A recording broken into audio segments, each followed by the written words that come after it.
All right, welcome back, viewers and listeners. I'd like to point out the festive lights in the background is beginning to look a lot like Christmas, although you couldn't tell from the weather outside because you can't shovel rain. Well, you can, but it would be kind of pointless. But last year when I came to do the top 10 of 2022, I think I came in the snow. I think it was snowing. Yeah, we've had a very mild winter. Yeah.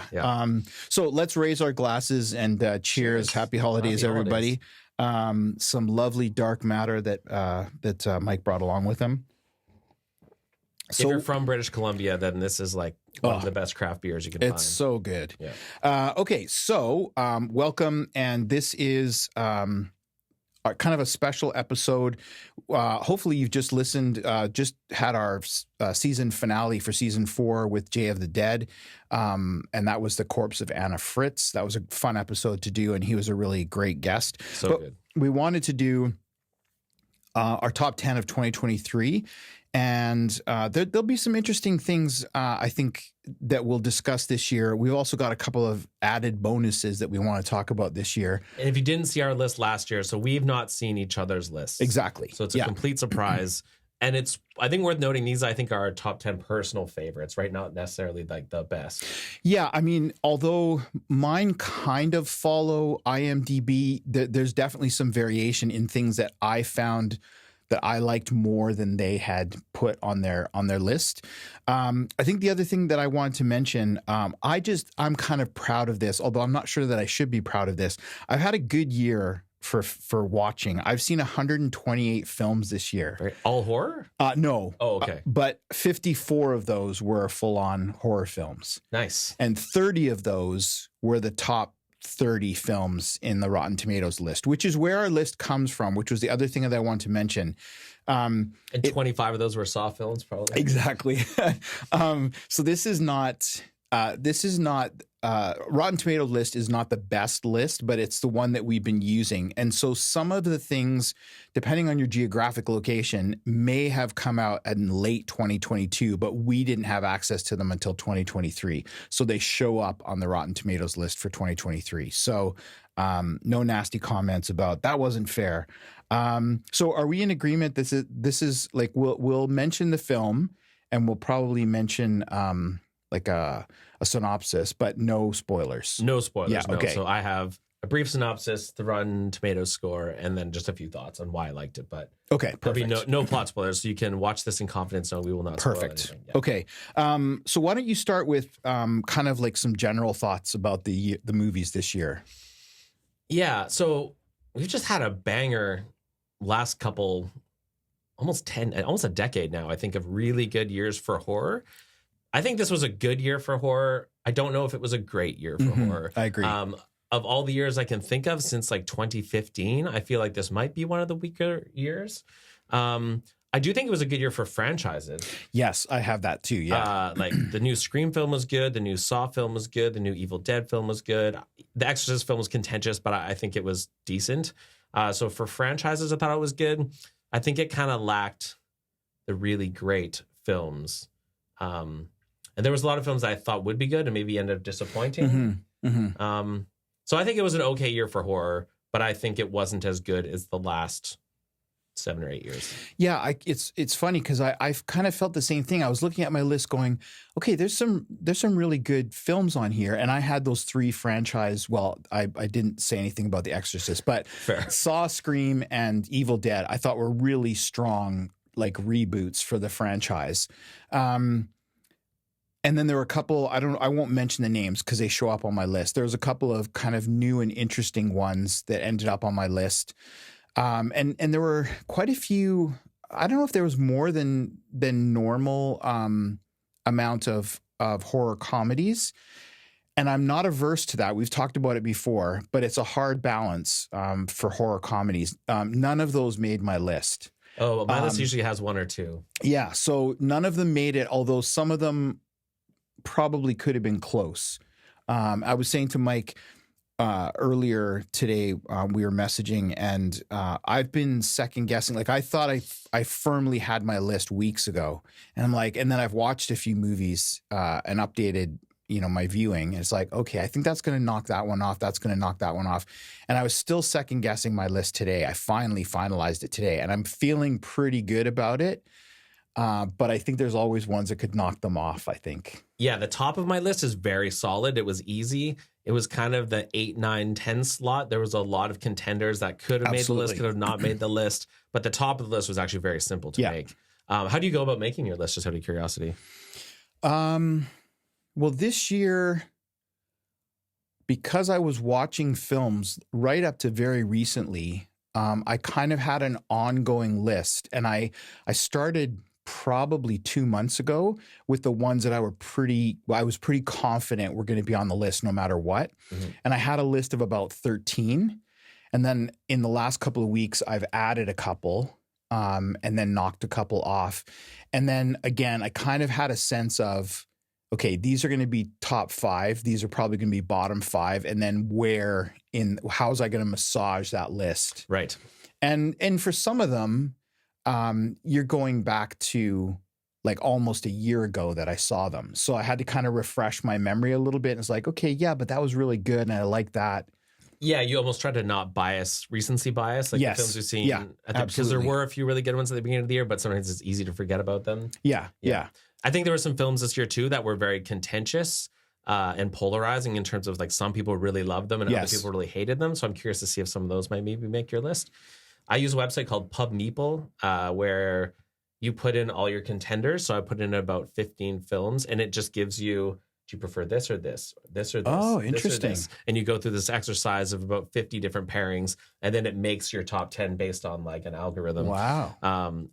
So I mostly went with that, although I tweaked maybe one thing. Do you feel so? Did you feel confident then? Did it actually do what you thought it was going to do? It did actually. Yeah, I thought I should try that. Yeah, I'll that send it sounds to you good. next time. Yeah. It helped me sort my bottom of the list. Oh, okay. Yeah. That sounds helpful actually, because it is. I mean, not that there's anything riding on it. I just kind of want to feel like, okay, well, I saw all these films, and this was, I think, the first year that I had seen so many of the upper part of the list. I think last year I'd seen 20 of them. This year I'd seen 30, and I thought, okay, that's a pretty good showing to feel confident about rating those films. Yeah, and you and I had maybe 4 or 5 films overlap last year. So I'm curious to see how much our list crossover. Yeah, I was curious about that too. So do we want to talk about the leftover of 2022? Yeah, let's start with that. Okay. Do you want to start? Do you want me to start? Sure. So we thought there's certainly films, because it's hard to see absolutely everything in a given year. So there were a few films from 2022 that I watched in 2023, and we both thought, it might be kind of fun to say a film that we watched in 2023 that would have made our top 10 for sure from 2022.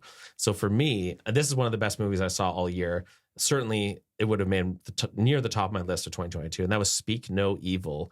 That movie just really rocked me. It is a dark movie. And the thing I like about it is I could kind of relate to it, because I think the thing the film is criticizing, I'm somewhat guilty of. And so I felt it really landed for me. So if you've not seen Speak No Evil, I highly recommend it from 2022. That's one I thought that for sure would have made my list. That's a really interesting choice. Did you see that one? Yeah, I did. And I think you'd seen this one, but I hadn't.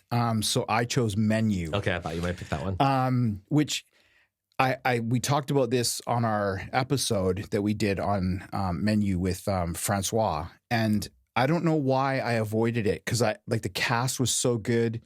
I liked the concept. All I heard was good things about it, and I kept putting it off. And then when I saw it, it was like, why did it take me so long to watch it? Did you know it was horror? Because I could see it wasn't necessarily marketed that way. Well, I had my questions. I think that was it. I wondered, is this really a horror film? Like, what's going to go on here? So maybe that was part of it. I don't know why I hung off on seeing it for so long, but it was just such a good film and so much to say and so many things well done. That 100% would have made my list. That one I also watched in 2023. That also would have made my list for 2022. Did you see Speak No Evil? I did. Do you remember what year you saw it? Oh, I saw it this year. Okay, so do you think that would have made your top 10 list? You know what? Whew, that was so dark. And I like dark films, but that was like, man, that's I couldn't stop thinking about that movie for like a week after I saw it. So it reminds me of Coming Home in the Dark, the one that you recommended to me. And I Yes. think we might have done an episode on it.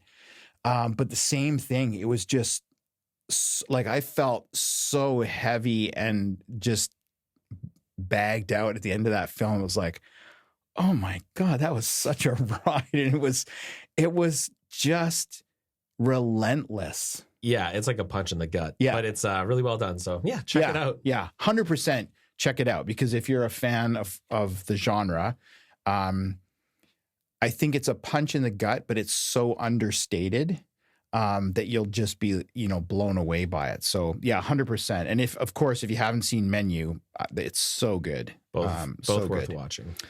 So are we jumping into our top 10 then? Yeah, I'm starting with excited. number Let's 10. do Okay, this. okay, let's do this. Am I starting? Are you starting? I don't know. Rock paper scissors. Sure. Okay. Shoot. Rock, paper, scissors. No. Oh, Rock, paper, scissors, shoot. Rock, paper, scissors, shoot. All right. Does that mean I go first? I guess. Okay. So All right. scissors beat rock. Rock beat scissors. So didn't I have rock? Yeah, you won. Oh, I won. Yeah. Okay. Yeah, you go first. Okay. That's what I thought. Sorry. I've only had half a beer and already I'm out to lunch. Okay. And you were the rock, paper, scissors world champion in 2017. So Yeah, there you go. Yeah. There you go. okay. So my number 10 is Infinity Pool by Brandon Cronenberg. So this received an 87 Rotten Tomato score, critic score, and a 52% audience score. So the premise is James and M. Foster are enjoying an all-inclusive beach resort in the fictional island of La Tolka when a fatal accident exposes the resort's perverse subculture of hedonistic tourism, reckless violence, and surreal horrors. So I really like Brandon Cronenberg. I liked Possessor, which I think we both Yeah, watched. We do have a full episode on Infinity Pool, we do. and we had a listener actually write in and request that one. Mostly, I like the performances. I think Alexander Skarsgård and Mia Goth especially is really good. Cool. Yeah. And there's something about the themes here. Mhm. It's a very unique concept for a film, and it's a bit of a roller coaster ride. And overall, it just kind of stuck with me. And I wasn't sure I liked it at first, but the more I thought about it, the more that I liked it. Especially when I thought more and kind of figured out what was going on in the film. I think it's a polarizing one. Some people I've heard found it disappointing, but I like Brandon Cronenberg's style. I think Mia Goth is really terrifying. I think this is one of her better roles that she's done. And so for me, that was my number 10. There you go. Good choice. And I liked the social commentary in that one. And I think that's a theme as I'm going through. There's a lot of social commentary films that I found that made it to my list. Cool. So my number 10 is Knock at the Cabin. While vacationing, Nice. a girl and her parents are taken hostage by armed strangers who demand that the family make a choice to avert the apocalypse. Speaking of controversy, the director is M. Night Shyamalan, Dave Bautista, Jonathan Groff, Ben Aldridge. IMDb was 6.1, and I've only listed the Rotten Tomato critic scores, which was 67%, so a little bit on the lower side. I saw this in theaters, really liked the concept, and Dave Bautista was a standout for me. He was so good. so good in this film. I mean, they really played on the dichotomy between his imposing size and then his character. I just felt like it was a solid film. I think when Shyamalan is good, he's really good. And when he's bad, he's terrible. So, Quick aside, I actually watched Old last week. oh, is it any good? So I'd heard such terrible Yeah, things. me too. I that I would avoided say it. it exceeded expectations. Okay, well, I there actually you go. think it was, I All can right. see why people had problems with it, but it was all right. Yeah, I think this one divided audiences.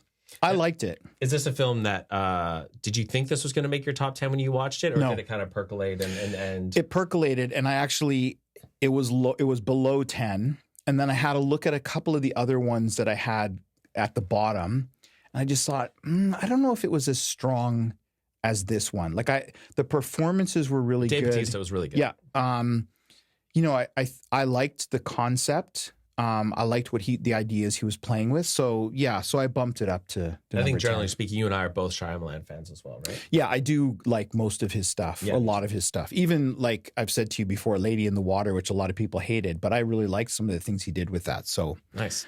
so number 10, check. All right, moving on to number 9. So my number 9 is Evil Dead Rise by Lee Cronin. This got an 84 critic score and a 76 audience score. The synopsis is a twisted tale of two estranged sisters whose reunion is cut short by the rise of flesh-possessing demons, thrusting them into a primal battle for survival as they face the most nightmarish version of family imaginable. I feel like this is just a solid horror film that doesn't have anything wrong with it. And if you just want a fun movie to watch with friends on a Friday night and have a good time with popcorn, Evil Dead Rise kind of does all of that. Yeah. Also has a very nice scene involving a cheese grater. It wasn't a perfect film. When I first watched it, I was actually a bit disappointed because I think the remake was so good. Yeah. But I felt like it didn't reach the heights of the remake for me, but I still think in totality, it's a strong film. It was one of the more fun movies Yeah. I think this so. year in terms of just my enjoyment watching it. You and I saw it in theaters together, right? We did. Yeah. So not the best film, but I think just a really solid horror entry and a fun watch if you're looking for just to get together with a group of friends and watch a horror movie. For sure. Yeah, it may appear on my list. Interesting. My number 9 is Influencer. Interesting. While struggling on a solo backpacking trip in Thailand, social media influencer Madison meets CW, who travels with ease and shows her a more uninhibited way of living. But CW's interest in her takes a darker turn. I'm surprised to take your list. That's interesting. Well, again, I think you'll see a trend because so this is Curtis David Harder, 6.1 on IMDb and 92% critic score. So I went in blind on this one. I just saw it on, I think it was on Netflix, and I thought, that looks interesting. And I'm really drawn to films that highlight the dangers of technology or social media or like any of those kinds of things. And I have been drawn to that stuff since the 90s when the internet stuff started to come up. And then, you know, it was like Host. Yes. And all these different ones that have dealt with the idea of something kind of like the dystopian side of technology and social media. And I think that's what drew me into this one. Oh, that's fair. So yeah, I just really, I don't think this one disappointed at all. I liked a lot of what it had to say, and it was a fun watch. Again, I mean, you could argue whether it falls into the horror or not. I think it tends to lean a little bit that way, but you could also make a strong argument for just it's a drama. Yeah, I think that's one thing that sort of disqualified it for me because I did kind of enjoy it when I was watching it. There's a few things that bugged me about it, but fair. No, it's a solid movie. Yeah, fair. So there's number 9. Number 9. Okay, moving on to number 8. So my number 8 is Totally Killer by Nunchatka Khan. This has a critic score of 87 and audience score of 76. So when the infamous Sweet 16 killer returns 35 years after his first murder spree to claim another victim, 17-year-old Jamie accidentally travels back in time to 1987, determined to stop the killer before he can start. This one wasn't really on my radar at all. No, me neither. And I saw it getting a bit of buzz online, and then it was on Amazon. I thought, oh, sure, I'll watch this. And I just had a really good time with this one. Yeah, it was fun. I think I like horror comedies maybe more than you. I think so, yeah. This really reminded me of Freaky with Vince Vaughn, kind of a similar concept. But I love the idea of like her going back in time and meeting her parents as teenagers. Yeah. They do a lot of fun things with this movie. For sure, this is strongly comedy. Yeah, yeah. Like it has slasher elements to it, but if you're looking for a pure horror film, this is definitely more of a comedy. Has some raunchy comedy too, which I kind of like. But I just really enjoyed this one. It was a lot of fun. I think this is one of the most accessible horror films of this year. And it's streaming on Amazon. So if you like horror comedy, if you saw Freaky, and you're down for some time and travel, slasher comedy, I really liked Totally Killer. It was a close call that this didn't make my list. I enjoyed this one a lot too. I thought this one might make yours. Yeah, It was a lot of fun. I liked it. My number 8 is Saw 10. Okay, I was curious if that was going to be and I'm surprised to be saying this. A sick and desperate John travels to Mexico for a risky and experimental medical procedure in hopes of a miracle cure for his cancer, only to discover the entire operation is a scam to defraud the most vulnerable. So Kevin Greutert, he's a longtime franchise editor, and he was the director of 6 and 7. Tobin Bell, Shawnee Smith, 6.6 on IMDb, 80% critic score. As you well know, if you saw our 80% critic score? Yeah. If you listened and saw our Saw franchise episode, this was a pleasant surprise for me. It has all the Saw elements that you'd expect. I love the gritty look of the film and the color grade. It's got a solid narrative, and performances were really good too. But the ending was the thing I didn't care for, which is why it was a little lower on my list. But you know, having seen all of the Saw films this year, I felt like I was in a really good position to decide whether or not this was a worthy contender, not only for the top 10, but in the franchise. And I felt like it was really well done. So I was, I felt good about putting this on the list. For sure. I think I was a bit torn whether it was my top 10 material or whether I was just so pleasantly surprised that a movie called Saw 10 was as good as it was. Like, I do think it exceeded our expectations. Yeah, for sure. Quick plug. We also reviewed this on Jay of the Dead's New Horror Movies. That's correct. I'll put a link in the description if you want to check out our us as guests on his show. That's right. Saw Yeah. 10. Yeah. All right. Nice pick. Solid. All right. My number 7 is Birth Rebirth by Laura Moss. Interesting. This got a 96 critic score and a 74 audience score. The premise is a morgue technician successfully reanimates the body of a little girl, but to keep her breathing, she will need to harvest biological materials from pregnant women. When the girl's mother, a nurse, discovers her baby alive, they enter into a deal that forces them both down a dark path of no return. So I've noticed there's been a lot of sort of pregnancy horror as a subgenre, and typically I actually don't really like them that much, or I'm not that drawn to that subgenre. Though Prevenge, actually. Is it Prevenge? Prevenge was so good. Prevenge I like quite a bit. It's kind of a comedy. But this one, I was a bit apprehensive, and I was going to pass on it because of the premise, but I kept hearing how good it was. And I think you'd recommended it as well. I did, yeah. I mean, it's interesting because it didn't make my list. Oh, it and didn't. I thought, I'm surprised that it made your list, because I also saw Huesera, which I think you watched. Yes. And you were totally off on that one because of the pregnancy, I think, element, and that's got high critical praise as well. For sure. Yeah. I think Interesting. Yeah, I don't know why, but I was really drawn to this one. This is sort of a twist on Mary Shelley's Frankenstein, which is cool. Yeah. The performances are really good. Both main women, Marin Ireland and Judy Reyes, both give really good performances. Yeah. This is fairly light on the horror, I think. It's categorized as a psychological horror. I think it's a bit more of a thriller. But I like the premise. I like the performances. I was really drawn to the story. And ultimately, I just thought it was a really good film, like technically well done. And both ladies did a great job. So this one was a pleasant surprise, maybe because I went in with low expectations, because it's not a subgenre I typically like. And it was, I was just going to say, I agree with everything you said. It didn't do it for me, but I thought it was really well done. It didn't do it for you? No.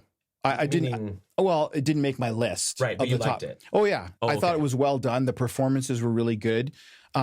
Interestingly, it's the second Frankenstein sort of knockoff copy this year, because there's The Angry Black Girl. Oh, I didn't end up seeing that one. Yeah. Oh, I didn't realize that was also a twist on Yeah. So I think it's called The Angry Black Girl and Her Monster. Right. That makes sense. And so, but there's also a racial twist on that one. Which one did you think was better? They're very different films. I tended to like Birth Rebirth more. I don't know if I'll rewatch Angry Black Girl, but I thought I had some interesting things to say. Yeah. So good, interesting. I'm surprised. I had my list pretty set, and this was one I watched late in the year that ended up making the list. So yeah, it's really interesting. Yeah, I agree.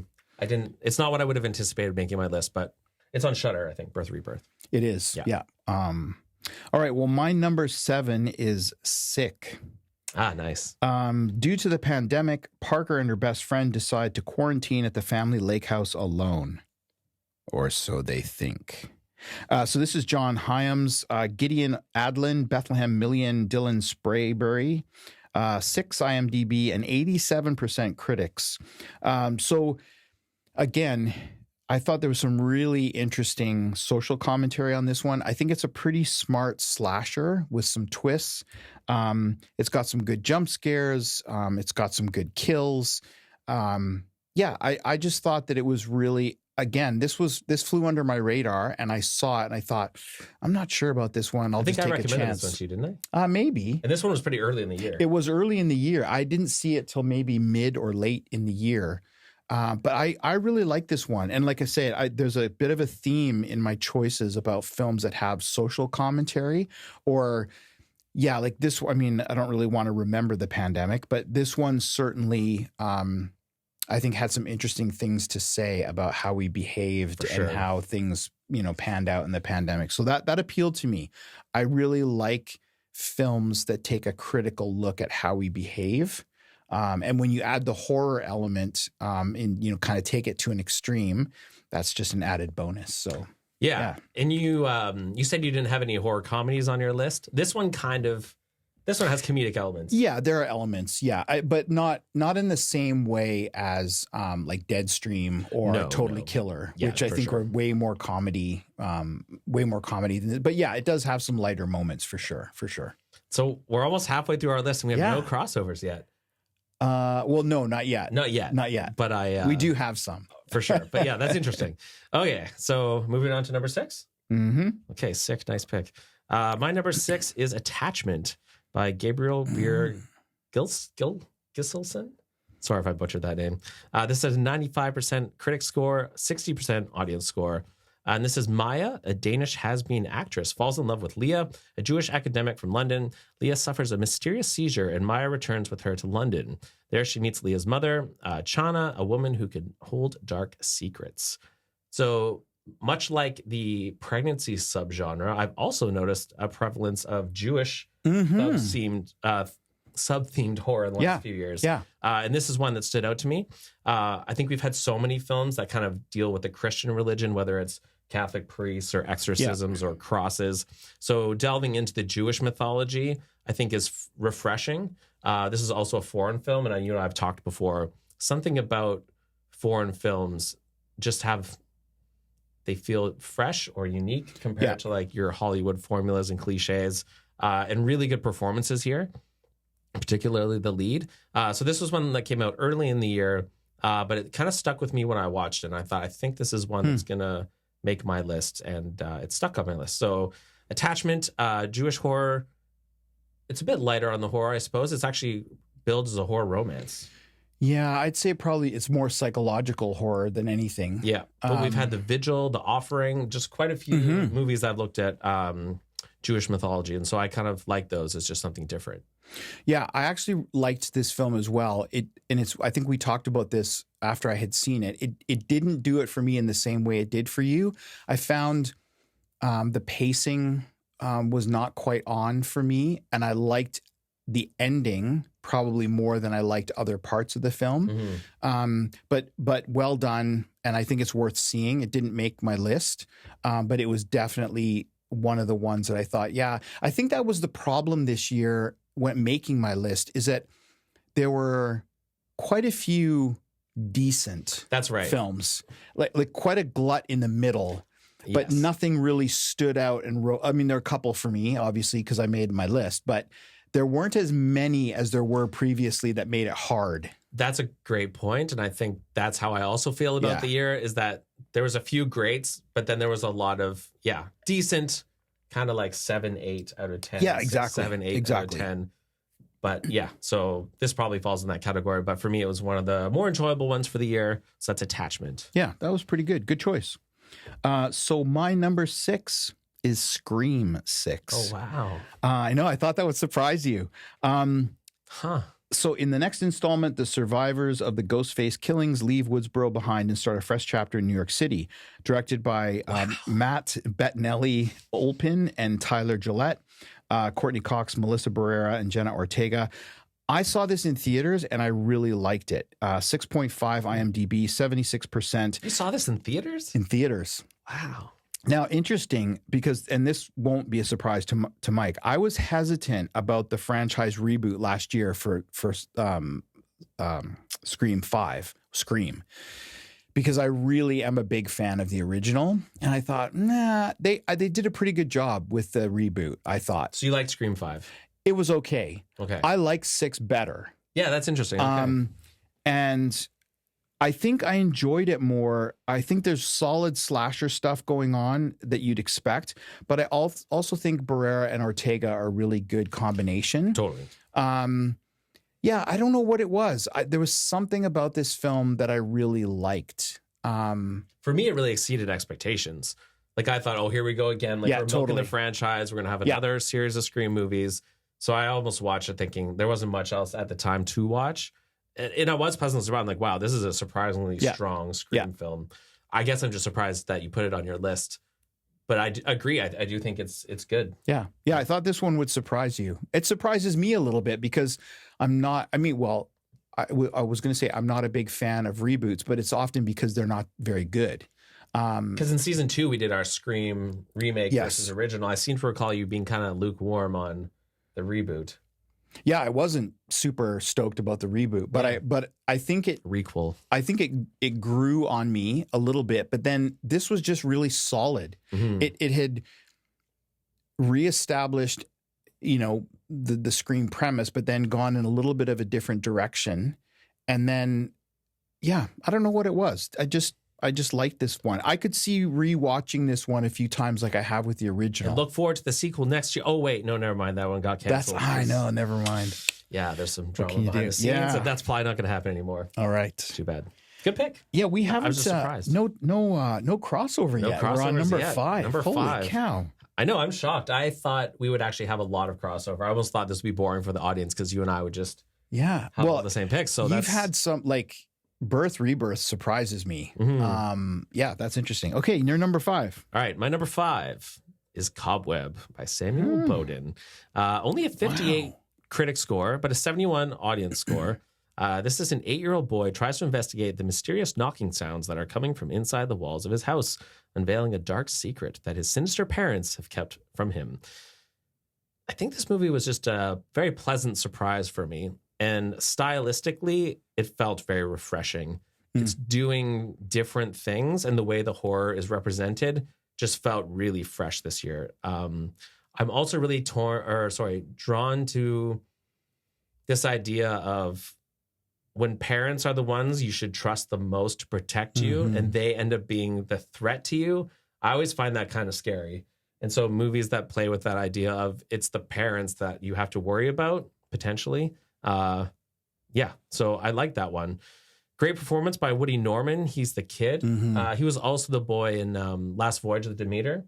Oh, I didn't make that connection. Yeah. And he's really good. I think he is really good. this is a kid to watch. I think he'll probably, after these 2 performances, be in a lot of horror films. This one really keeps you guessing, though. There's some good twists and turns. Yeah. I really felt for the protagonist in this one. And I just think stylistically, it's really unique. And it also subverts your expectations, and it doesn't follow your typical flow. Like the pacing of the movie is really different. So I wasn't able to guess and predict the story beats. So for me, it's one of the most refreshing films of the year, and I just liked it. So yeah, Cobweb. Very interesting. I would not have guessed that would make your list. Yeah, I'm guessing. I'm curious to see if it makes yours, I suppose. Yeah. But. So I don't think you've seen this one. My number 5 is Thanksgiving. No, and this is so ironic. So funny story. Leatherface Lee wanted to actually record our top 10 like a few weeks ago. Yeah. And I was like, well, no, we should wait and do Yeah. it because I want to watch Thanksgiving before we do our top 10 list. And I haven't seen it yet because I haven't gone to the theater, but it probably would have made my list. But yeah, go ahead. I think it would have made your list. So after a Black Friday riot ends in tragedy, a mysterious Thanksgiving-inspired killer terrorizes Plymouth, Massachusetts, the birthplace of the infamous holiday. Director Eli Roth, which I don't think he's done much in a while. I mean, he's done other things, but not a feature. Not in a while, yeah. Yeah. Patrick Dempsey, Ty Olson, and Gina Gershon. 6.9 IMDb, 84% critics. I thought this was a great throwback style slasher. I don't think there's been a holiday slasher for a while. No. as a feature. I mean, there's lots of them around, but I don't think there's been one recently. No. And I think this might be the first Thanksgiving one, but I could be missed. There's lots of Christmas ones. I think I heard there was one other one. Okay. But yeah, there's not many Thanksgiving horror films for sure. So there's some really cringy kills in this one, which is no surprise for Eli Roth. And that's a good thing. And again, I thought it had some really interesting social commentary going on, which, as I said, is a theme in many of the films that I've chosen for this year. It just seemed to be there everywhere you looked. And I don't know if it's kind of people pulling their head out of the sand after a couple of years of COVID, kind of looking around and going, oh, what's different? Or, how have things changed? But yeah, I encourage you to seek out a quality copy of this one. Did you see this in theaters or? I did not. No, you didn't. Okay. Yeah, this is so funny just because I may have availed myself of I put this on your radar too, didn't I? You did. You weren't going to watch it, I feel like. I was not going to watch this.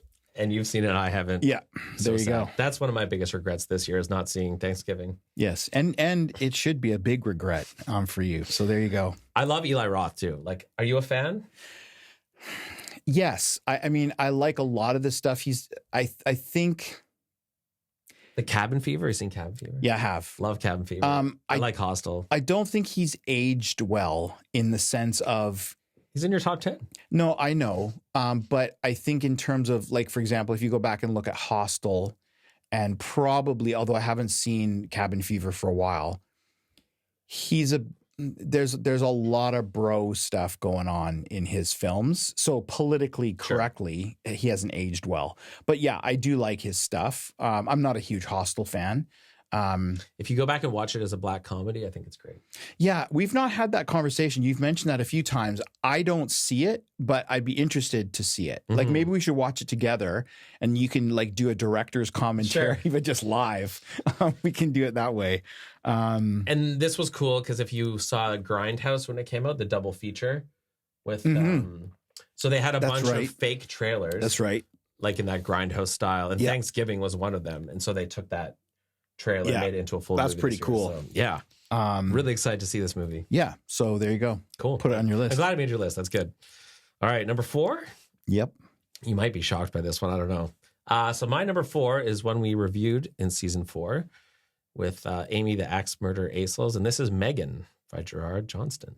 Interesting. 93% critic score and 78% audience score. So a robotics engineer at a toy company builds a lifelike doll that begins to take on a life of its own. And I'm really shocked that this is on my list, kind of, because when I saw Megan and I heard some people talking about it, I wasn't even going to watch it. I'm just like, I'm not interested in like a Chucky ripoff. But it was just on one night and it was on free to stream on Amazon. And so I clicked it. And sure enough, I thought it was amazing. I think David is the best character in any horror film 2023. If you've seen this movie, you know who I'm talking about. It's great. I think everything about this was really good. I think it was scary, but funny, engaging. It has social commentary. And I think when you look at what's happening with AI right now, when you look at ChatGPT, I think this was like the perfect timing for a film looking at AI.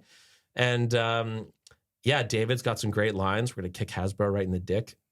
He's just really funny. This was a total package. Yes, it's a bit lighter on the gore and the horror elements, but she's still kind of creepy. Horse run thing. And, I won't spoil anything, but so for me, I liked Megan. I know some people don't, but for me, it was actually one of the more fun movies I watched in 2023. I would encourage you to go listen to our episode on that. So I'm surprised, but not, because you were a big fan when we talked about it. Amy and I were not as thrilled with it. I liked it more than you two. Yeah, I thought it was very solid. But in terms of horror, I thought there were other ones for me. But yeah, it's a good pick. It's a good film. And this one might be a bit contentious because I think it gets put on some 2022. It does. So whether it falls into 2023, I don't know. I think there's a few on the list that fit that bill, though. Right? But I did see it on some 2023 lists. Yeah. Yeah, it was on the 2023 list. It was definitely it was a contender. There we go. For me. So it was a good film. It was well done. So we're heading in. Oh no, you haven't done your 4 yet. I haven't done my 4. We still have no crossovers. No crossovers. This is our first crossover. What's going to happen? Okay. So my number 4 is Evil Dead Rise. Oh, that's very high. It is pretty high. So you've already talked about it, Lee Cronin, so on. So I saw this. Well, we saw it in theaters together. It's got a killer opening sequence. I love the opening sequence. I think it's a worthy addition to the franchise. Some good performances. I agree with you, though. It's not as dark and chilling as the 2013 remake, which I preferred to this one. Me too. But I think it's really well done and worth a watch. And arguably, this one is a more true reboot, requel to the sensibilities of the original Evil Dead. Because there's a little bit more comedy in this one, and there's some more kind of like one-liners and zingers. And it definitely pays homage to the original in several scenes. I thought it was kind of like you felt about a couple of the other ones. I just felt like it was pretty good fun, this one. The lead actress is just so good and so for creepy. sure, she was really good. I mean, we both had our issues with this film for various reasons. But yeah, I thought this was really, really well done. This was one of the ones that could have slid up or down the list, and I had trouble figuring out, is that too high? Should it go lower? But that's where it ended up. Yeah, this is one I thought would probably make your list, but I thought maybe lower. Like 8, 9, 10. But that's cool. Number 4. There you go. So we're in our top 3. So you love you've got Scream and Saw and Evil Dead. I thought they were all really good. Yeah. Yeah, really good. And then your number 1 will probably be Exorcist Believer, so you'll have all 4 of the well, don't spoil it for the audience. Yeah, come on. All right, so our top 3. Getting into the big guns now. So my number 3 is a crossover with yours. There you go. And this is Sick. Wow. Directed by John Hyams and written by Ken Williamson, who did Scream. That's why. Oh, okay. It has that feel to it, I think. 87 critic score, 74 audience score. I won't give the synopsis, but yeah, for sure, this one has a lot to say about our experiences with COVID collectively. And I think this one, depending on what your experience with COVID was like, will probably inform whether you should watch this or not. I think for some, if that was a period of loss or loneliness or darkness, it could be triggering. It might be too soon because it kind of pokes quite a bit of fun at people's reactions to COVID.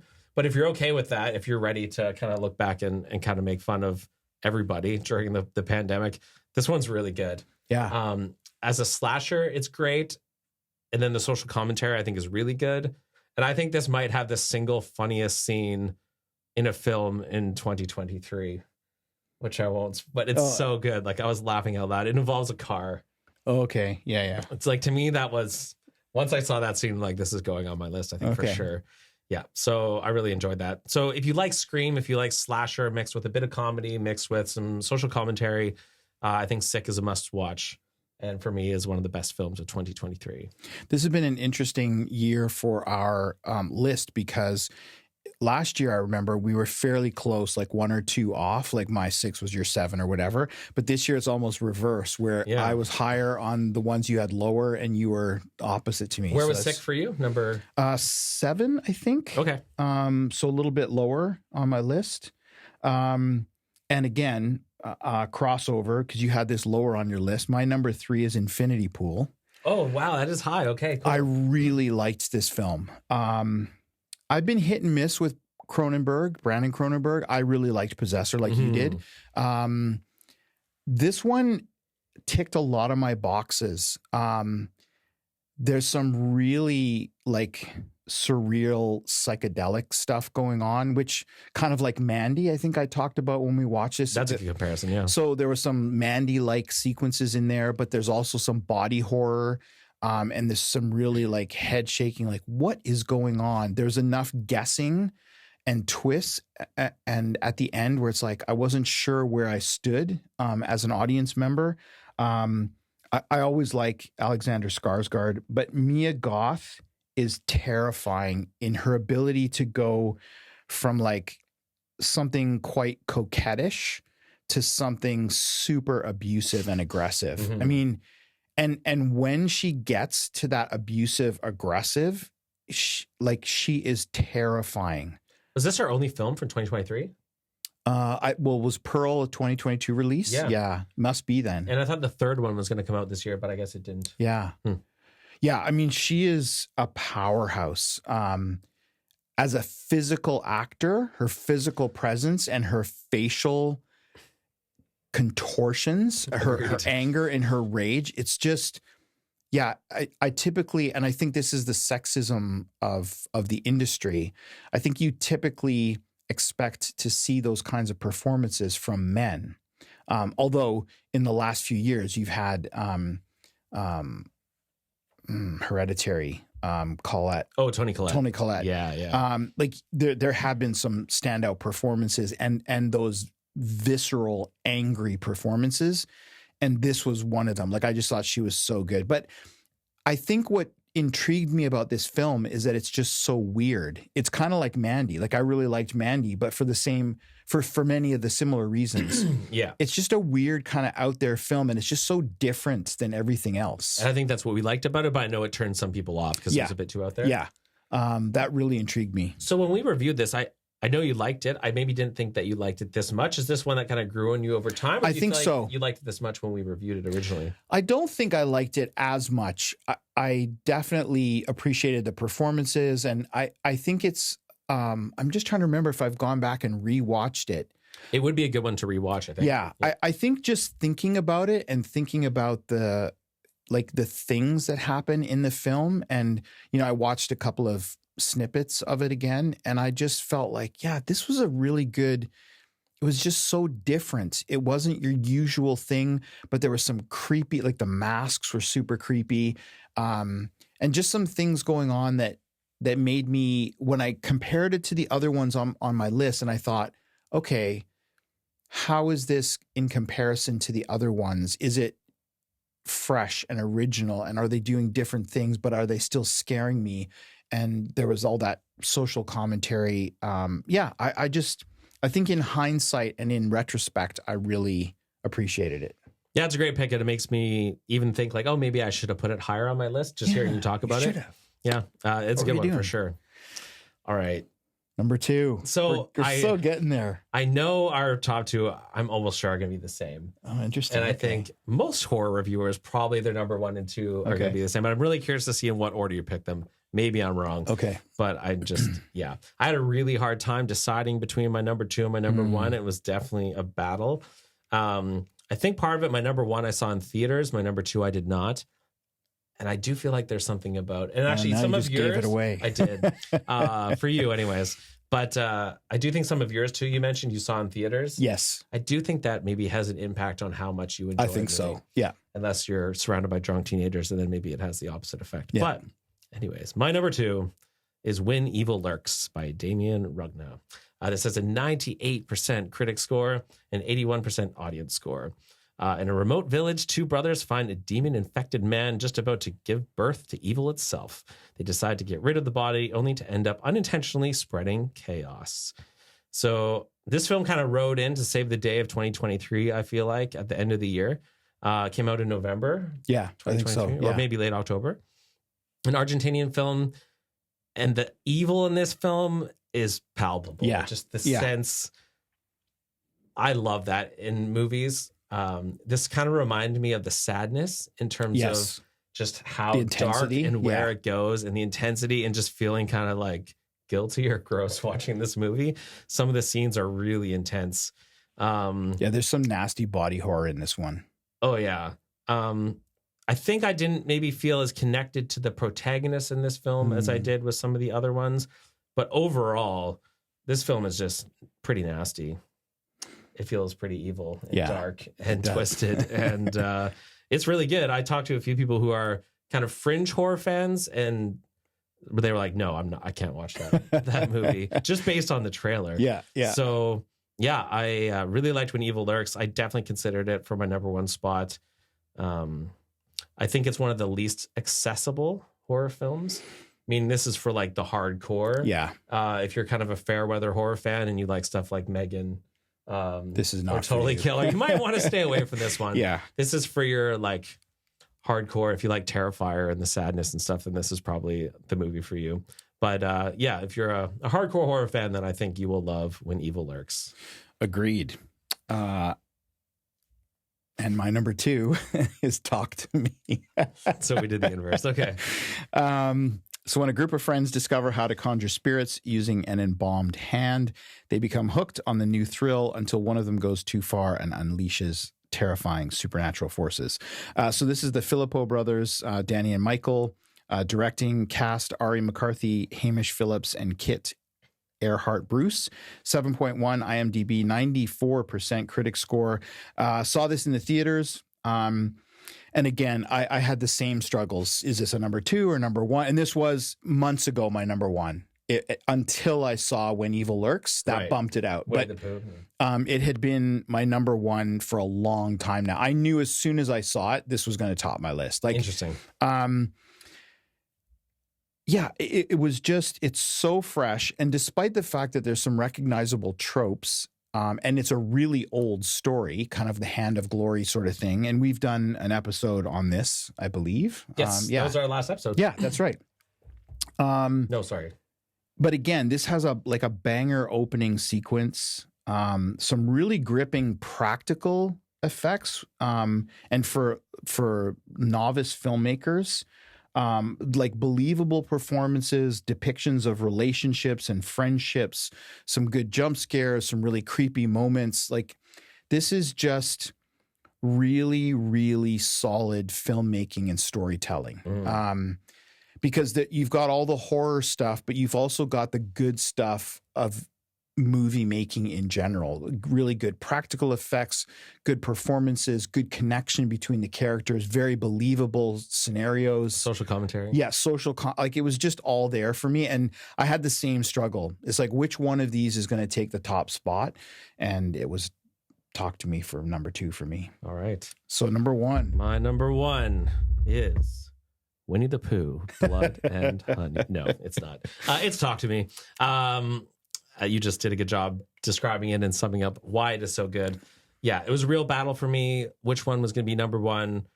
But Talk to Me is just so solid. And I do think maybe it boils down to the theater experience I had with this one. I went in completely blind. I didn't know anything about it. I didn't watch a trailer. I didn't know the premise. I just went to the theater, sat down, and started watching it. The whole audience was really into it. The woman next to me was hiding under a blanket. Another couple left partway through after a very violent scene. And it was just really fun. The performances are great. The commentary is great. I think especially you and I both having this similar experience of choking each other out as young kids. And kind of that's something they play with in this film. And the main lead is just so good. Yeah, she's really Sophie good. Wilde does a really good job. Yeah. And these guys are super talented, despite being really quirky out there guys. When it comes to filmmaking, they don't mess around. Yeah. So you've did a good job of summarizing why it's so good. I agree with everything that you said. It's kind of just the total package. And I think for me, I was more invested in the protagonist, in Sophie Wilde's character in this film than When Evil Lurks, when I found him a bit hard to relate to, maybe. So I was maybe a little more invested in her journey and her character. But they have some similarities too. But yeah, anyways, Talk to Me, my number 1 of 2023, but very close. Yeah, and it's interesting you should say that, because I feel like I had probably a better connection to the protagonist in Talk to Me as well. Mm-hmm. I don't know if it's, I don't know if I'd call it nostalgic or if there's something else going on for me, but I came across and I looked, I couldn't find the reference, but I've heard, so my number 1 was When Evil Lurks. Yep. And I've heard this referred to as the spiritual successor to the original Exorcist. Yeah, I can see that. And I tend to agree with that. And I just think, for me, it was such a pleasant surprise to see, I don't want to say real versus, but a scary, gritty, visceral horror film that, although there was body horror, it's not a slasher film. It didn't rely, like, I think maybe one of the reasons that I liked it so much is that you see so many like so many possession films. And most of them suck. Yeah, and most of them are horrible. Like, I mean, I also saw The Nun 2 this year. Oh no, I skipped that one. So, And this was coming off the heels of Exorcist Believer. Yeah, exactly. And blew it out of the water. Totally, Yeah. right? So, and I'm sure. So we were talking about there's just so many of the possession films that are just terrible, and it seems like they pump them out. I don't know, 5 a year, and this one was just so fresh and interesting and different. And I just think it's really unsettling. It kind of gets under your skin. There's some super gross body horror in this. For me, anyway, I found it pretty disgusting. Oh, for sure. And it goes into some pretty dark territory that you don't normally see in horror films. I mean, I think one of the great, I'm paraphrasing, it's not exactly, but great line from this is that something about children are drawn to evil. Like children are evil because they're drawn to evil. Something like that anyway. And I think this one succeeds because it doesn't try to follow that formula of, all right, we're going to have a kid and they're going to get possessed and then we're going to have a priest and they're going to come and do an exorcism. Like this it does have demonic possession, but done just from a totally different angle. Totally. I think that's A, what made it really refreshing, but then B, also I think it being a foreign film just had that quality of unique that made it kind of unique too. Like the combination of those two things made this really good. And kind of funny that this comes out right after Exorcist Believer and it's such a surprise. It's not a Spanish film. It's a Spanish language film, but there's something Argentinian. Yeah, Argentinian. But I've said this before about, Spanish making films. And I just find that they're so well done. And I felt that this, falls into that category. And I mean, I don't know about you, but I'm not sure that I know another Argentinian horror film. Not off the top of my head.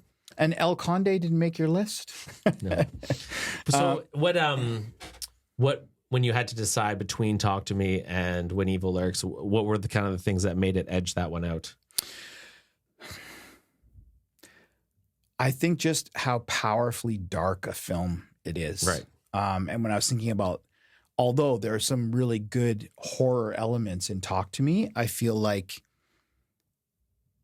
this is one of the darkest films I've ever seen. So yeah, for sure, this is darker than I think that's what it was. I think it was, and my nostalgia for one of my favorite horror films of all time, which is the original Exorcist. And although it doesn't approach it from the same angle, it had the same power. It has the same impact for me. So yeah, I just found that it impacted me differently. And I think it's same as you. Like it was a toss up. I think on a different day, Talk to Me would have made my number one. Yeah. So it's a bit of a crapshoot, but yeah, it was just a really powerful film. And I love when a movie like that just comes out of nowhere. Like, totally. When I had Evil Lurks, no idea. I hadn't even heard of it. Yeah. And then suddenly people started talking about it. Yeah. Like, this is the best film since The Exorcist. And I just heard hands all this down, buzz. Best film of the year. I'm like, oh, this sounds great. And even going into it with kind of those elevated expectations, I still was like, oh, wow, this is a special film. Yeah. Now, I think this is different for us because I think we wanted to add in at the end of our top 10 the worst stinker of the year. The worst stinker of the year, yeah. And there were plenty to choose from this year. I had a lot of films that I just did not enjoy this year. I mentioned The Nun. That would have been in the running. But it's not as bad as my choice. But do you want to go first? Do you want me to go first? You go ahead. It might be the same one. I hope it is. The absolute worst film this year was Winnie the Pooh, Blood and Honey. Same. It's currently, I just looked today, 2.9 on IMDb, and the worst Rotten Tomatoes score I've ever seen, 3%. It is deserving of multiple Raspberry Awards, if not a clean sweep. It's a ridiculous concept. It has wooden dialogue, stupid characters. It's cruel. It's mean-spirited. Which isn't a bad thing in a horror film, but in this case it is. It's so unoriginal. It's absolute drivel. It is I don't know that I've seen a worse film than this. Ever? Oh, I think Exorcist 2 is worse than this, but yeah, I don't. I just think, I mean, that's okay. Never mind. Yeah, this one's pretty bad. It was just, I mean, for sure, this will be one of the ones that you watch in the future and laugh with your friends. Like if you want to approach this as a comedy, See, I don't even know if I agree with that because I feel like that would have given it some redeeming qualities. Yeah, I think you're right. Like, I don't even know if you that's can fair. watch it on that level. It's I think too that's why mean-spirited. Yeah, exactly. Like, Yeah. There's not much to laugh at. Yeah. It's just like Yeah. these characters are so bad. Like Yeah. all these girls show up, no names, no backstory, just like Yeah. who are you? And they really just did nothing with the Winnie the Pooh. Like really, like a Winnie the Pooh mask. That's all you got. Yeah. And we're gonna call it whatever the place is called. The Some Forgotten Wood. No, what's it called? Or Winnie the Pooh 100 is? Acre Wood. 100 Acre Wood. Yeah. Well, I'm glad we had the same because if you chose one that was worse than this, I'm not sure that I could agree with No, you. this was just bad. It was just And it just felt like so lazy. Like they were just trying to milk this concept. Yeah. Even you could have just had some fun with it. yeah. And made it a movie that was bad, but that's what I was expecting. I thought this is going to be a movie that's really bad, but one that you can kind of sit back and Yeah, make and fun have of fun. and like poke fun of it, kind of like The Room or Troll 2. But it didn't have that either. And if you would like to hear us trash talk this movie in much more detail, we did review this one. We did an Leatherface episode. Lee picked this one to review. earlier I in the did years. not pick this one. Now, I did hear a few reviews of people actually defending this film. and Oh, liking sorry, the this film. 3%. Like some podcasts defended this movie. Like, oh, yeah. actually thought it was good. Jay the Dead's new horror movies. Some of them liked it. Really? Like legit. I'll send it to you. Yeah, you can see what they say. I know. I really had to Wow. think like, okay, that's so interesting because I hate it. Some of them actually quite liked it. I can see my way through a lot of difference of opinion. I really struggle to see how you could find anything positive to say about this. I mean, the film. fact that it has 3% is pretty telling. yeah. Or what, 2.5%? So yeah, Wow. we're in agreement there. I do think there was a lot of uninspired, kind of boring, not very good movies this year as well. Unfortunately, I think there's more than the normal, but this one took the cake. Yeah. It was far and away the worst film, like the worst horror film that I saw this year. I mean, even The Nun 2, like it had some a little bit scary scenes. Like it basically, rehashed what it did in the first one. Yeah. But there were, some interesting performances, not really an interesting story, but they did a couple of interesting things. But Skinner Ring to make your list? no, wasn't that last year? No, is this year? Wait. Oh, really? Yeah. Wow, it just seems so long ago. So long ago. Seems like an eternity. That's a film I could see making some people's list just because it's doing something different and it's arguably well done for what it's trying to do. Yeah. If you appreciate that. yeah. Which neither of us did, but Yeah. I mean, I appreciate filmmaking.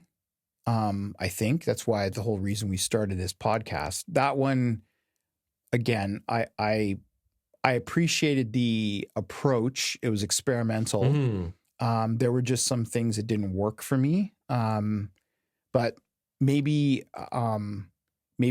a 4K, reboot of that one where it's been, re-edited or something. Sure, yeah. Maybe that'll work Watch for the me. short version on YouTube. Yeah. So I guess ultimately we had 4 crossovers then.